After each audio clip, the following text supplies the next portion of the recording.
श्री राधे। श्री हरि की प्रसन्नता को प्रदान करने वाला यूं तो असंख्य भगवान के व्रत है, किंतु एकादशी का महत्व अत्यधिक है। भगवान श्री हरि की शीघ्र प्रसन्नता को प्रदान करने वाला, उनकी कृपा को हर व्यक्ति के ऊपर प्रदान करने वाला, बरसाने वाला एकमात्र जो तप की श्रेणी का व्रत है वो सिर्फ एकादशी है, जो श्री हरि को तुरंत संतुष्ट करता है। श्री हरि की प्रसन्नता के लिए ही भगवान के भक्त एकादशी का व्रत करते हैं। और कहा जाता है एकादशी की तिथि पर अन्न को नहीं खाना चाहिए, उस दिन अन्न का त्याग करें, क्योंकि ब्रह्म हत्या सदृश पाप एकादशी वाले दिन अन्न के अंदर निवास करते हैं। भविष्य पुराण में भी वर्णन है, तद्दिने सर्व पापानि वशन्त्या अन्नाश्रितानि च। भविष्य पुराण में कहा है और अनेक पुराणों में भी यही वर्णन है कि उस दिन अन्न के अंदर ब्रह्म हत्या सदृश बड़े से बड़े पाप निवास करते हैं। इसलिए एकादशी वाले दिन अन्न का त्याग करना चाहिए और वो श्री हरि की प्रसन्नता के लिए कर दिया जाए और एकादशी व्रत कर लिया जाए उस दिन, तो भगवान की कृपा उस व्यक्ति पर बरसती। कहा एक वर्ष की पूर्ण एकादशी यानी 24 एकादशी, हर 15 दिन में एक एकादशी पड़ती है, महीने में 2 एकादशी, उसी तरह से 12 महीने में 24 एकादशी पड़ती है। यदि 24 एकादशी एक वर्ष की यदि कोई धारण कर लेता है तो उसके भाग्यों का तो परिवर्तन होता ही है, किंतु श्री हरि शीघ्र अपनी भक्ति प्रदान उस व्यक्ति को करते हैं। इसलिए एकादशी व्रत कई बार लोग कहते हैं कि कब करना चाहिए, तो एकादशी व्रत कोई भी कर सकता है, बच्चे, वृद्ध, माताएं, बहनें, ब्रह्मचारी, सन्यासी, गृहस्थ सभी के लिए कहा है।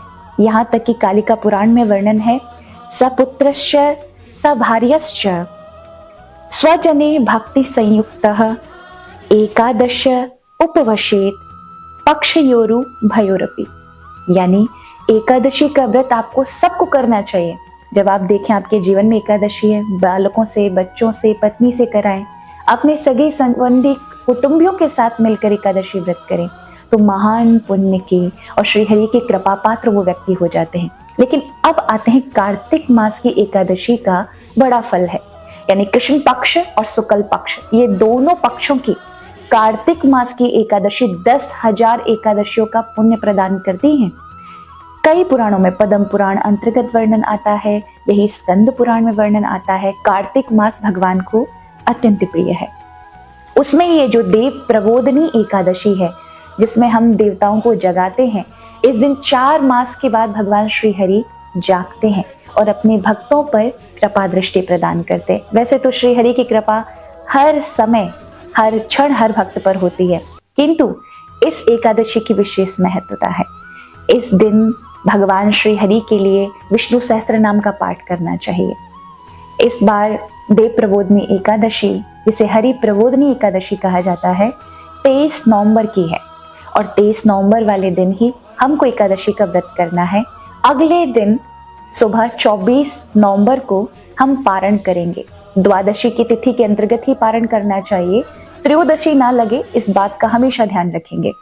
इस दिन 24 तारीख को यानी 24 नवंबर को हमें सुबह 6 बजे से लेकर 8:30 के बीच में पारण कर लेना है और श्री हरि की प्रसन्नता के लिए आप 23 तारीख को इस व्रत को धारण करेंगे। एक बात और कहूंगी, कार्तिक मास में किया हुआ भगवान के लिए भजन, सुनी हुआ सत्संग, भगवान की कथाएं महान पुण्य देने वाली हैं, श्री हरि की प्रसन्नता और उन्हें संतुष्ट करने वाली हैं।